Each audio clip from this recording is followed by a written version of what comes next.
قال تعالى في موضع آخر: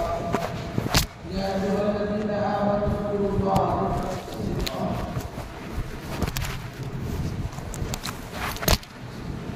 صدق الله العظيم.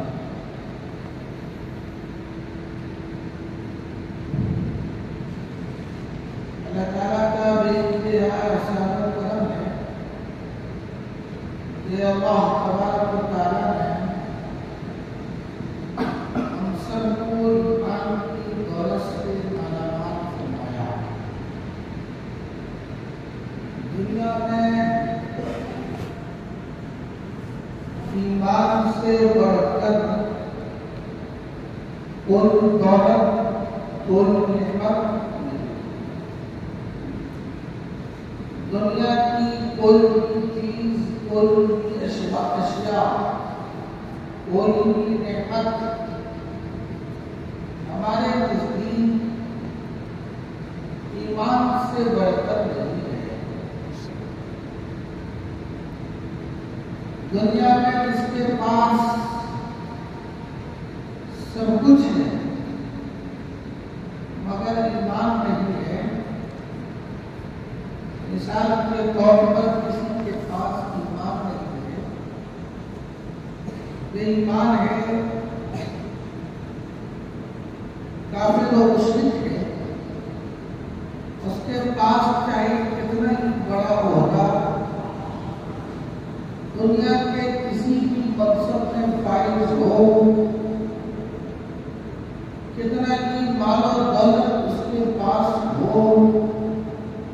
کتنی ہی بڑی بڑی بلڈنگیں اس کے پاس ہو،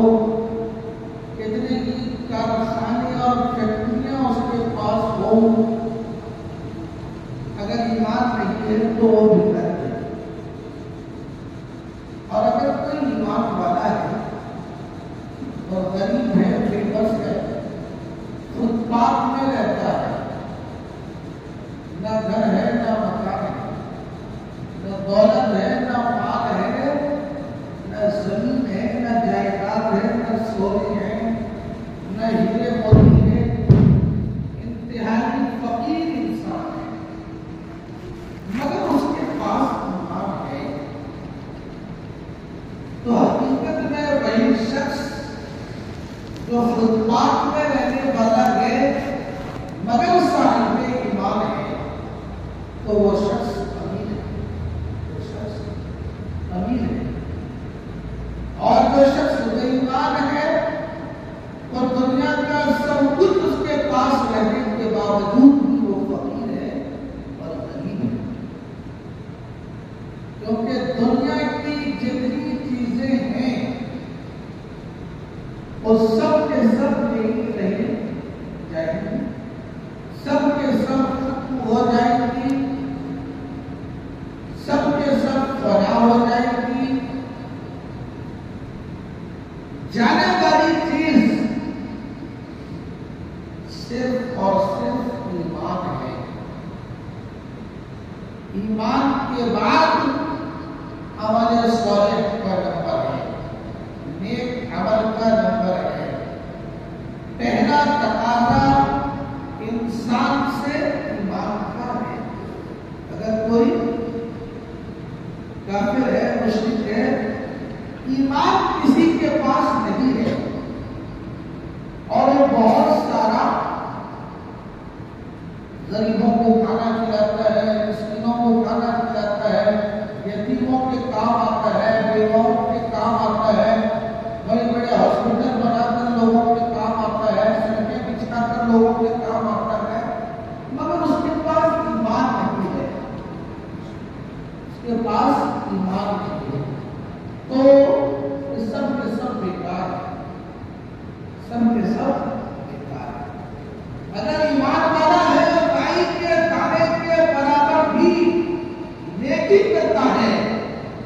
اور وہ اللہ رب العزت کو پسند آ جاتا ہے تو اللہ تعالیٰ کے دربار میں نجات کے لیے کافی ہے، کامیابی کے لیے کافی ہے. اللہ رب العزت سب سے پہلے ایمان کا تقاضا کرتے ہیں اور اس ایمان کو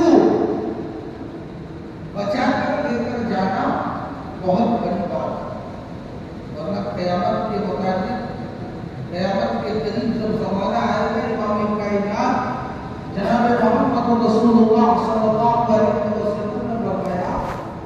قیامت کے قریب زمانہ ایسا آئے گا کہ لوگ صبح سے اٹھے کے ایمان کی حالت میں ہوں گے اور شام کو ان کا ایمان نہیں ہوگا، شام کو ان کا ایمان نہیں ہوگا، شام میں سوئے کے ایمان کی حالت میں صبح اٹھے ان کے پاس ایمان کی دولت نہیں ہوگی۔ یہ فتنے کا زمانہ ہے، ایمان کو بچا کر امن تک لے کر جانا یہ سب سے بڑا کام ہے، سب سے بڑا کام۔ مسلمان گھر میں اللہ نے ہمیں بغیر مانگے پیدا کیا، اس ایمان کو بچا کر لے کر جانا کب تک، یہ اصل ایمان کا تقاضا ہے، یہ اصل ایمان کا تقاضا ہے، ورنہ بے شمار لوگ ایسا اس کا انکار میں آئے جو دنیا میں مسلمان گھر میں جنم لیے، مسلمان گھر میں پیدا کیے، آدھا کام ہے جو کام مسلمانوں میں بھی ہو رہا ہے، مسجد کے اعتبار سے مسلمان شمار ہو رہا ہے، مگر اللہ کے رجسٹر میں بے ایمان ہو چکا ہے، اللہ کے رجسٹر میں بے ایمان ہو چکا ہے۔ اس لیے مومن کو قدم اٹھانے سے پہلے سوچ سمجھ کر اٹھانا چاہیے کہ میرا یہ قدم مجھے کہاں تک لے کر جا رہا ہے۔ مثال کے طور پر میں بتاتا ہوں، آپ نے کسی کے 200-500 روپئے 1000-2000 کچھ بھی پیسے مانگے، ٹھیک ہے، آپ کے پاس طاقت ہے، آپ کے پاس پاور ہے، آپ کے پاس سب کچھ ہے، جب وہ آدمی مانگتا ہے تو آپ دینے سے انکار کر دیتے ہیں، جھٹلا کے۔ ایمان کس طرح جاتا ہے اس کی مثال ایک دو باتوں سے آپ کو دیتا ہوں جو ہمارے معاشرے میں رائج ہو چکا ہے۔